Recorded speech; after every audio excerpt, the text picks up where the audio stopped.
The H1N1 virus appears to be a combination of some pieces of virus and therefore may actually represent forms of flu that older people had seen in one form or not.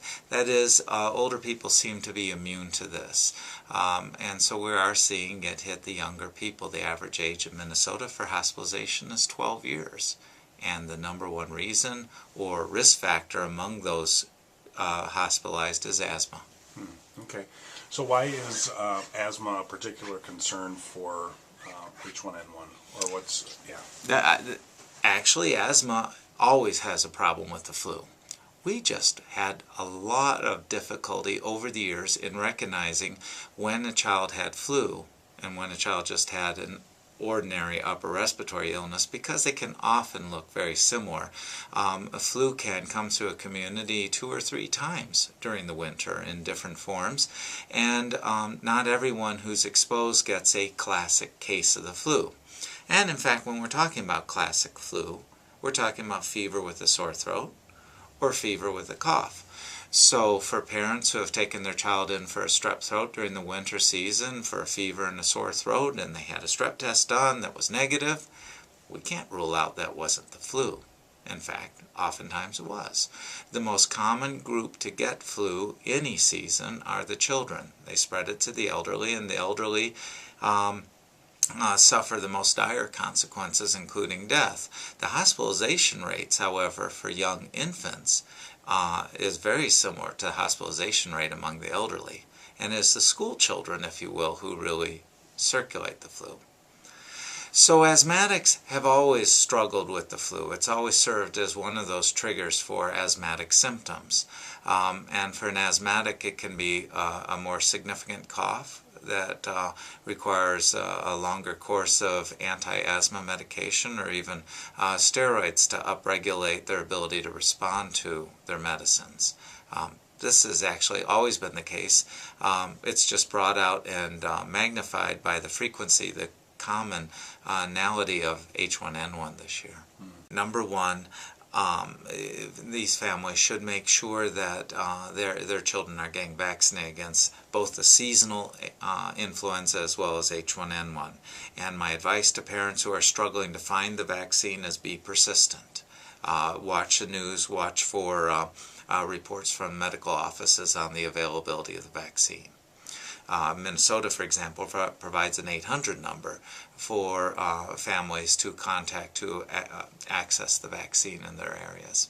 Second piece of advice is make sure that you have a plan for the next episode of asthma that you've worked out with your physician or nurse practitioner. Do you have a sense of what you should do when your child develops asthma symptoms, which medicines you should be using between episodes, and what medicines you should be using at the time of a new acute asthma episode?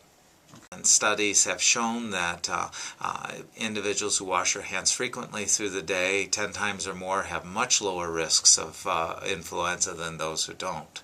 While all parents feel that they've recommended hand washing to their children, parents should aggressively enforce it. Children should wash their hands before eating, before serving food to others, before setting the table, after using the bathroom, after coughing or sneezing. They should be very careful to also minimize touching their eyes, nose, and mouth, even out of habit. Many children frequently bring their hands up to their eyes, nose, and mouth as just a matter of habit, and they should really be redirected and encouraged to find other habits or ways of breaking that habit, because that is one of the ways we transfer germs to ourselves. Children should really be discouraged from chewing on pens or pencils.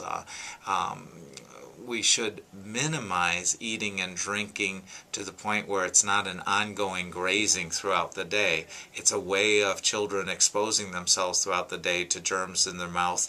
And in fact, parents should make more of a point that we eat and drink in the kitchen, put away the things other times, just to minimize that ongoing exposure. Okay.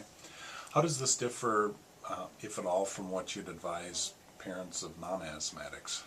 Hand washing, same advice. In fact, asthmatics are not just protected by getting the flu vaccine, making sure you have the medicines on hand and a plan of how to use them, and also practicing good hand washing, but we create a halo around our children with asthma by taking good care of ourselves as well. All of us should be practicing good hand washing rules and good techniques in managing cough and sneeze so that we don't transmit it to people who are going to fare more poorly when they get the illness.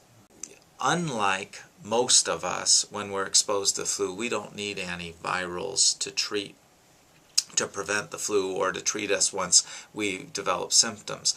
But in fact, patients with risk factors for moderate severe flu, such as those who have asthma, will really benefit from Tamiflu. So if they haven't been able to get the vaccine, it's been unavailable, and yet they've been exposed to a known or suspected probable case, getting Tamiflu for 10 days will reduce their risk of getting the disease.